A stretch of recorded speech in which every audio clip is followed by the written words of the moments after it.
Quick disclaimer before I get into the video for today. My microphone is having some problems at the moment because I have a new phone and I cannot record the way that I used to. So if it sounds weird, I'm sorry. You're just going to have to deal with it. United States, he gives Amici and the ball game is over. Alan Amici has scored the touchdown and the ball is close on the professional football champions of the world. And his pass is broken up by Jayden. Tipped off.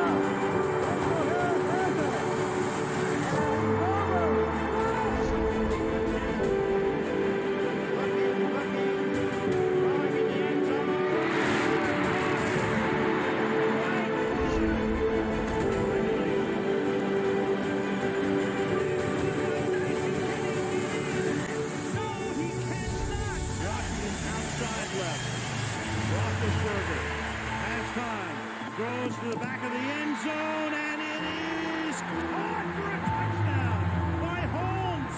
Unbelievable. Incredible. Second and goal. Pass. Got it.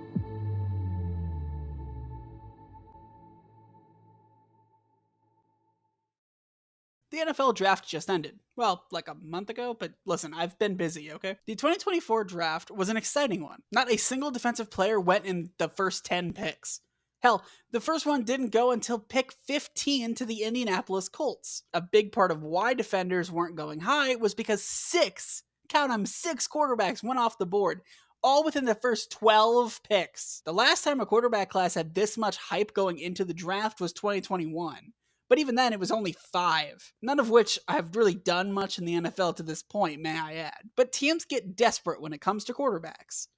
They will risk it all and reach on a massive project if it means keeping their jobs, even for just a little bit longer. I mean, having an elite quarterback means that you will be in the running for a Super Bowl every year for a decade plus. Unless your name is Andrew Luck. So it's understandable why everyone is looking for the next Patrick Mahomes, or even better yet, Tom Brady. Now, with Chicago, it was no secret. They were picking Caleb Williams all day long. They probably picked him as soon as they secured the number 1 overall pick, to be honest. Washington had the next option of the next best quarterback in their eyes. Some were arguing that Drake Maye was by far the next best, but it became more and more obvious as draft day was approaching that ownership and GM Adam Peters had someone else in mind. And that kid's name? Jayden Daniels. The LSU product is known for his athletic ability outside of the pocket, while also being able to set and throw from within said pocket. He's also said to have a good understanding of pre-snap reads, making sure that he and his line are on the same page, and having pretty solid footwork for a rookie. Here's the one big knock on him. He runs. Like a lot. He also has a tendency to not slide before getting hit. We just saw how that affected Anthony Richardson last year, and he's a big boy. Standing at 6'4" and weighing 244 pounds, not only can he run, but he can also run you over. Richardson's build is very similar to that of former number 1 overall pick Cam Newton, who was 6'5", 248 pounds when he entered the league back in 2011. Notice both Newton and Richardson struggle to stay healthy in the NFL with that big body absorbing all of those massive hits. Now, yes, Richardson is young, so the jury's still out on him, but injuries all but ruined Cam Newton's career. What does any of this have to do with Daniels, I hear you ask? Jayden has an eerily similar build to another former running quarterback in the NFL, RG3. Griffin was slightly shorter than Daniels, but he actually weighed a little more. Daniels is very lanky, and that's a dangerous proposition for a quarterback who has to play against Micah Parsons 2 times each year for the foreseeable future. I'm not saying that Daniels will be doomed to repeat RG3's career trajectory, just because of his build.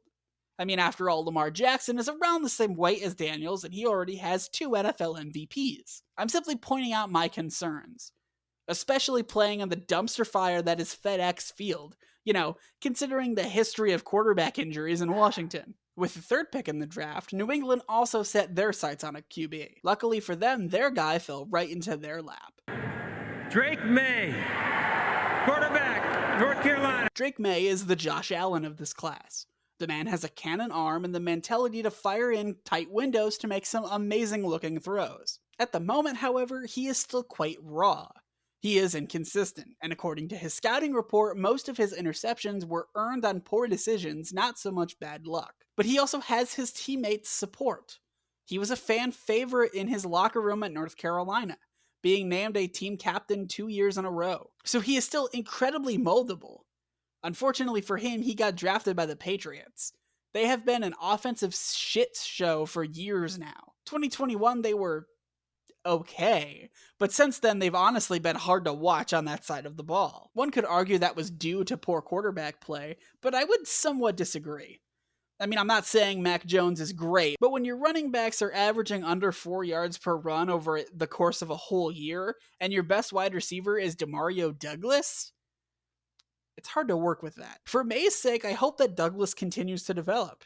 Bourne is able to stay healthy, and the running game takes a step forward under new head coach Jerod Mayo. We would then see a run of non-quarterbacks picked, like son of former NFL legend Marvin Harrison, go to Arizona, as well as another former son of an NFL player, an offensive lineman Joe Alt, being selected by the Chargers. After the Titans drafted the next best tackle at pick 7, Atlanta was on the clock. Now, Atlanta needs many things. They could use safety help, maybe even a corner, as well as depth just throughout their lineup. They did just sign Kirk Cousins to a massive 4-year, $180 million deal with $100 million guaranteed to help solidify the quarterback spot, which has been in shambles ever since Matt Ryan departed back in 2021. Now they have a legit top 15 quarterback. They should be able to get the most out of the weapons they already have, like former top 5 pick Kyle Williams, as well as young stud receiver Drake London.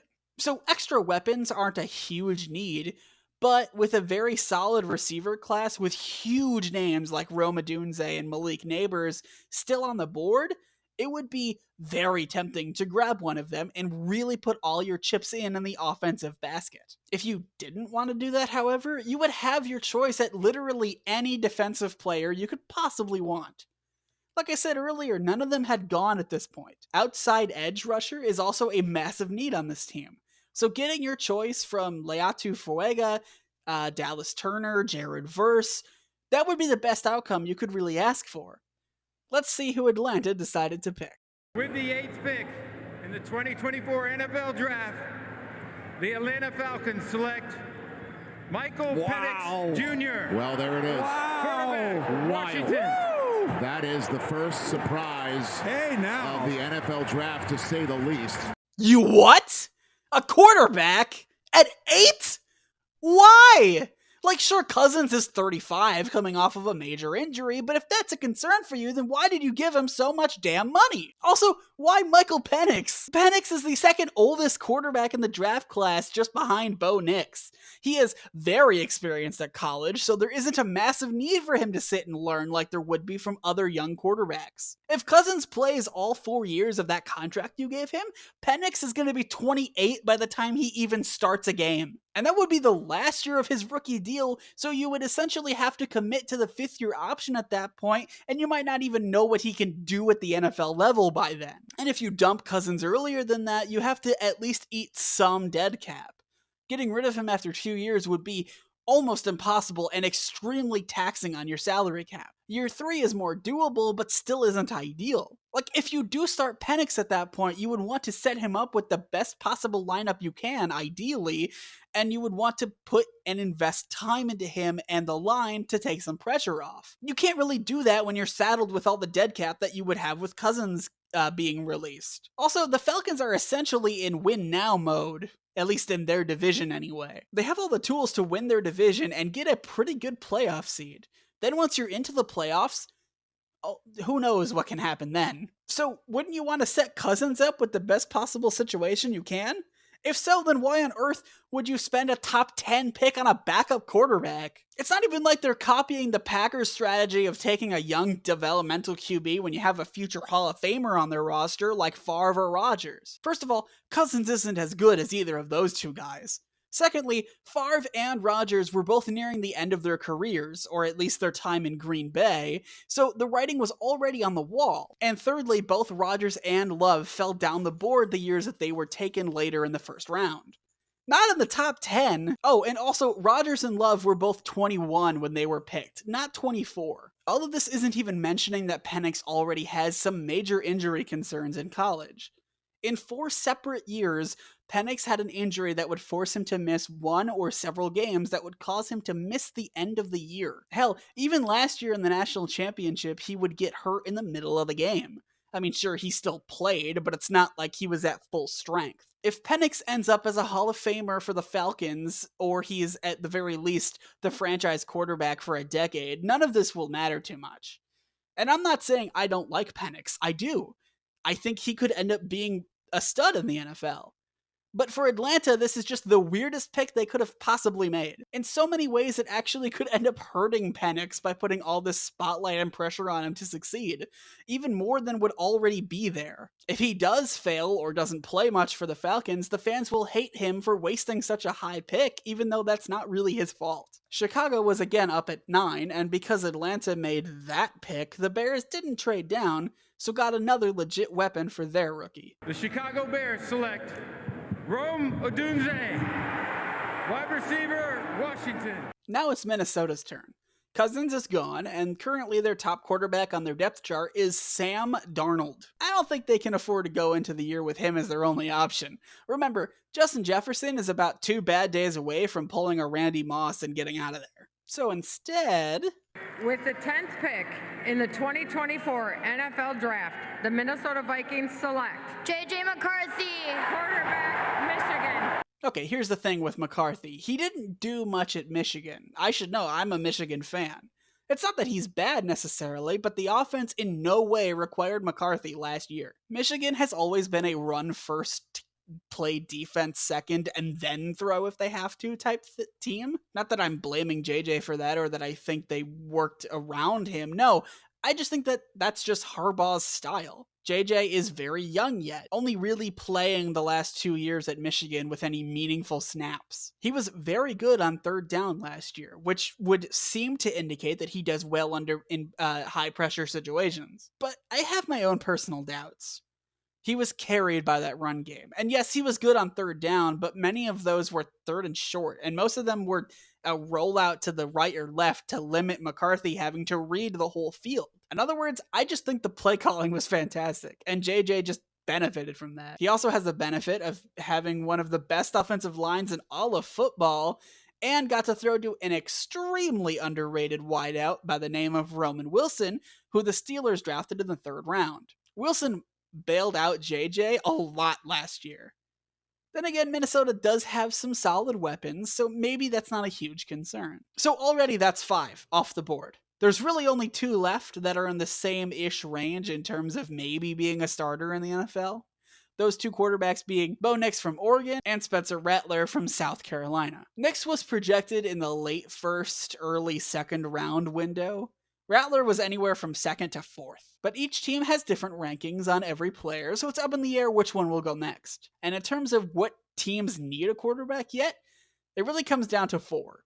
The Jets, though they do have Aaron Rodgers, it's doubtful that they would take a quarterback in the 1st or 2nd. The Raiders, who have bridge quarterback Gardner Minshew and last year rookie Aiden O'Connell, neither one of them are likely to be the franchise guy. The Broncos, who cut the massive mistake that was signing Russell Wilson, and whose starter at the moment would either be Jarrett Stidham or the newly traded for Zach Wilson.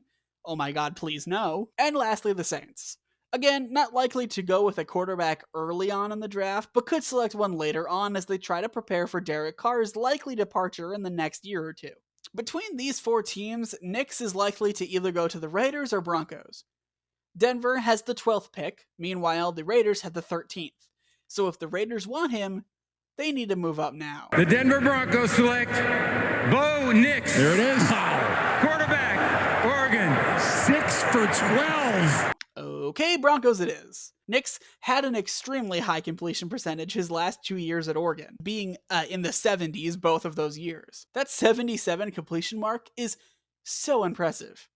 That's in addition to 45 touchdowns as well. Those numbers would lead you to believe that this guy should have gone way earlier than the 6th quarterback off the board. So what's the deal? Well, firstly, he's a little on the older side. He's older than Penix. He's still 24, though. He also played 3 years before his 2 great years at Oregon. He started his collegiate career at Auburn. He would rather not have you talk about his Auburn career, however. He just wasn't a fit there. His negative traits on his scouting report aren't a huge deal or anything, but they do give you some pause. He sailed multiple touchdown passes, or at least opportunities, over the head of his receivers, leading to some field goals instead of sixes. He also tends to short arm throws when under pressure, something that might be a problem in Denver, seeing as their offensive line isn't fantastic. But probably the biggest knock on the man is that, yes, his completion percentage is high, but a lot of those passes are at or near or behind the line of scrimmage. He doesn't push the ball down the field a lot. Does that style of play translate to wins in the NFL? Especially if you rely on your quarterback late in the game? I don't know. What I do know is that Drew Brees threw a lot of short passes, and he turned out just fine.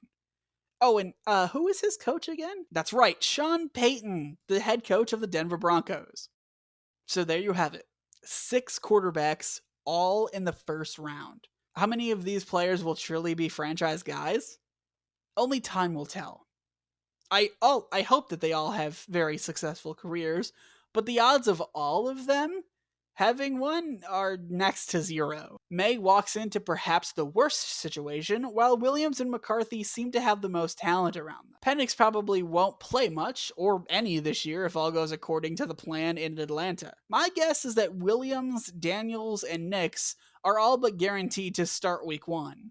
For Maye's sake, I hope he sits behind Brissett and Jacoby plays more in New England, but who knows what their plan is. I doubt McCarthy plays early in the year, but by around week 6 or 7, I would expect to see him a little bit more. Many in the media are giving their own takes on this class, already saying that Williams will be the best Bears quarterback ever, or saying that Penix was a waste of a pick without even seeing the guys yet. But one take stands out to me as especially stupid. Yelling at the Broncos for picking Nix when they did. They keep lambasting them because, oh come on, what are the chances the 6th quarterback taken off the board is any good? They just reached on another quarterback. And sure, maybe they did. But remember, there was one other example of 6 quarterbacks in the first round. And, how did that 6th round quarterback fare? Well,